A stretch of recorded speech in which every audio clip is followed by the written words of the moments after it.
Hey everyone!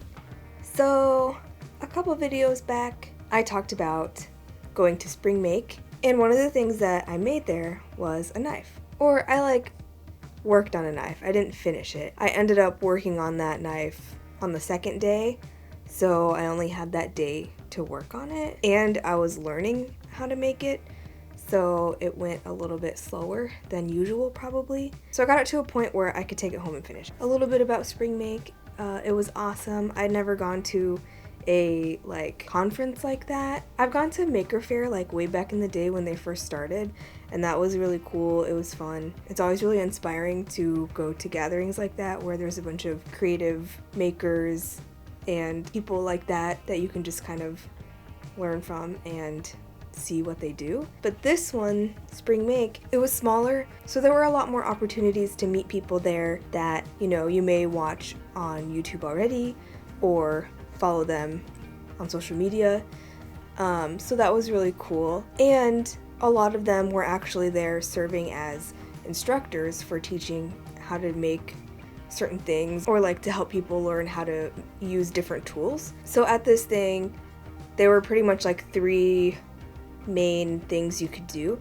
There was a woodworking area where you could go. They had a bunch of stuff. They had table saws, different kind of tools, different hand tools, and they also had lathes so that you could learn how to turn on a lathe. They had a big welding section because it was sponsored by Lincoln Electric and they make welders.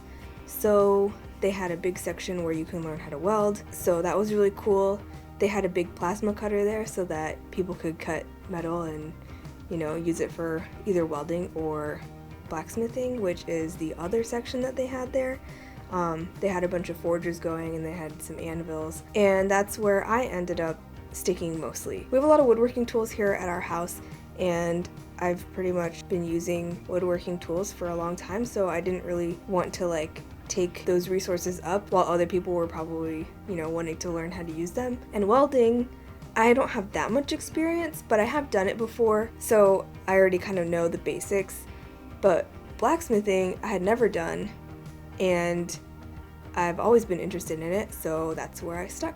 Day one, I ended up working a lot with Zach from ZH Fabrications. He was teaching us how to basically manipulate metal on the anvil, and we ended up making little keychains. And then also in that area, Tommy Matthews was there, and he's this great knife maker. He was teaching people how to make knives.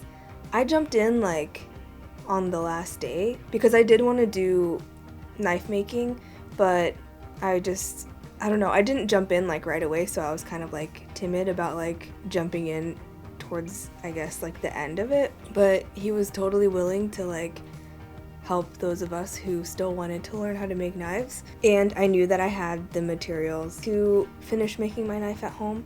So I jumped in and started learning how to make a knife with Tommy, and it was great. I do wish that I jumped in on the first day because there were some people who got to completely design what their knife looked like the shape of the blade and stuff, and they cut it out by hand on the plasma cutter, which was that would have been really cool to do. But since I jumped in at the end, he had already cut out a bunch of pre-made knife blanks. So I just grabbed one of those, one of the smaller ones that were still there, because I figured it would be faster to make into a knife. So yeah, today I wanted to show you guys what I did to finish making my knife, and then I'm also going to make a leather sheath for it. I'll link to both Tommy and Zach down below, their Instagrams. They were awesome. I mean, pretty much everybody that I met at Spring Make was awesome. So it was really cool. But yeah, definitely go check them out. But yeah, let's get started. The main thing I needed to do for this knife was to finish the handle. I need to shape it down a bit more and then glue it all together. I also need to sharpen it, but I was going to do that at the very end, so I wouldn't really need to be careful about cutting myself or not cutting myself while working on it. Unfortunately, we didn't have a belt sander at home when I first started this, so I had to use my flex shaft drill with a sander attachment, which made it a bit hard to make it symmetrical.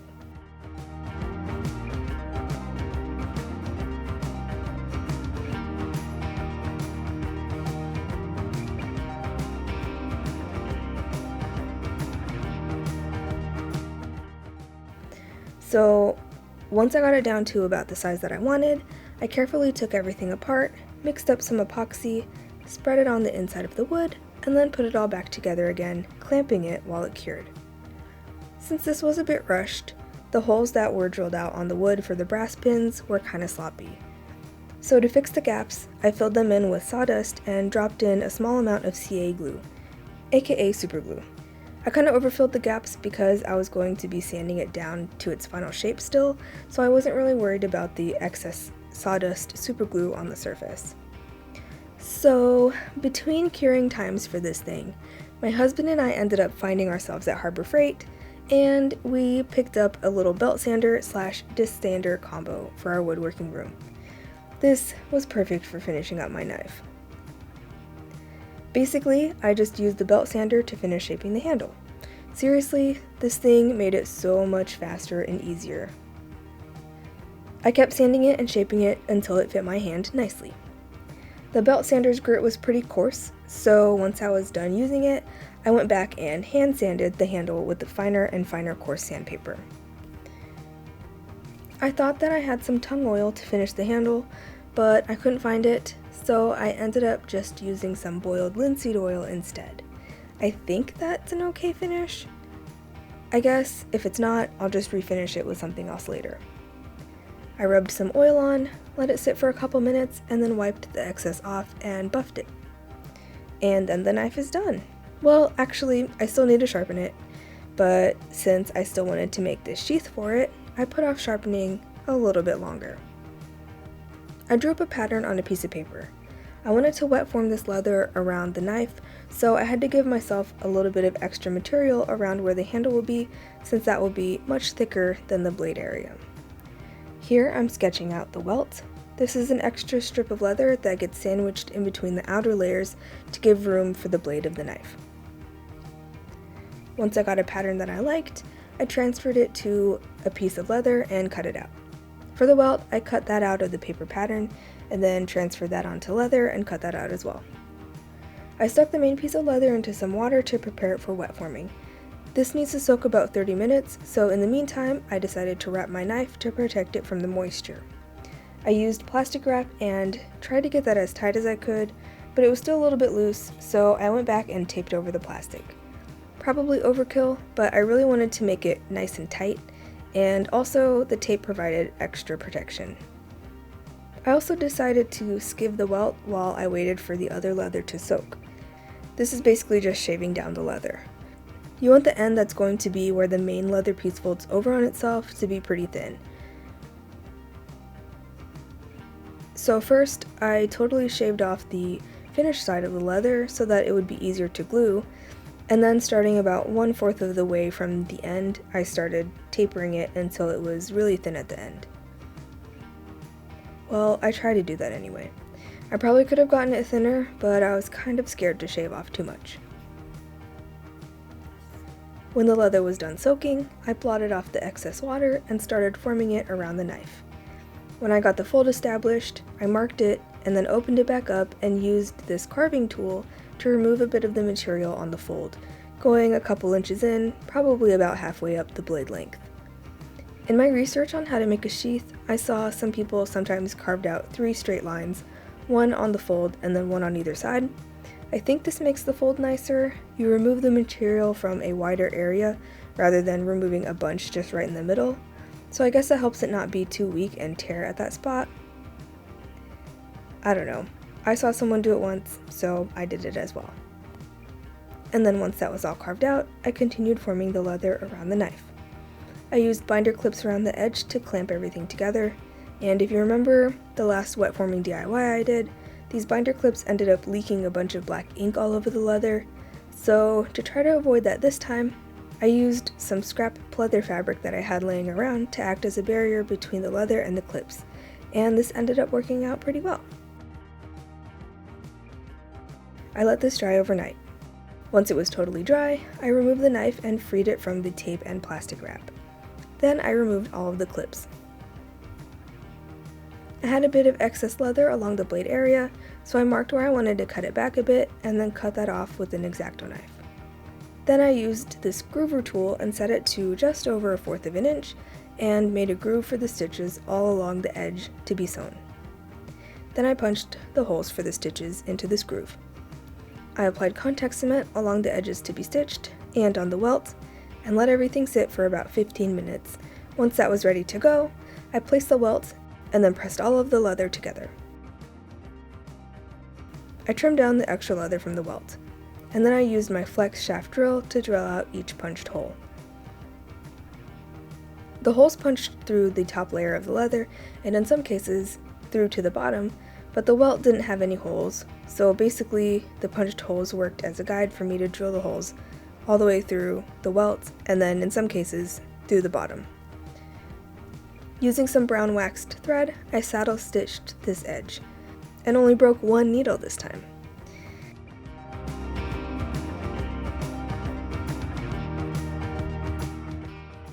When I got to the end, I backstitched twice and then cut off the extra leather. I kind of messily trimmed off the extra welt leather before, so now, since everything is totally glued in and stitched in place, I cut it to be totally flush to the rest of the leather. Unfortunately, the leather working kit that I got didn't come with an edge beveler, so I had to try to do that with my X-Acto knife. This makes it less than perfect, but whatever. I sanded the edges to make them nice and round, and then I applied gum tragacanth and burnished them. And finally, to finish this sheath, I rubbed on this super easy leather finish that I made. It's equal parts beeswax and olive oil. Just melt them together in a double boiler, let it cool, and there you go. I rubbed it on, let it sit a couple minutes, and then wiped off the excess and buffed it. I repeated this one more time to get it totally even. And then it's done. There are a couple things with this that I would like to work on, like my stitching and making it straight, but overall I'm pretty happy with this as my first sheath. Perfect to go with my first knife. Also, I have yet to sharpen this knife. I need to use the belt sander to remove some more of the excess metal from the blade before I can use my whetstone to totally sharpen it, but the sandpaper that we have is too coarse, and we're currently waiting for the finer grit stuff to come in, so I had to put that off for now.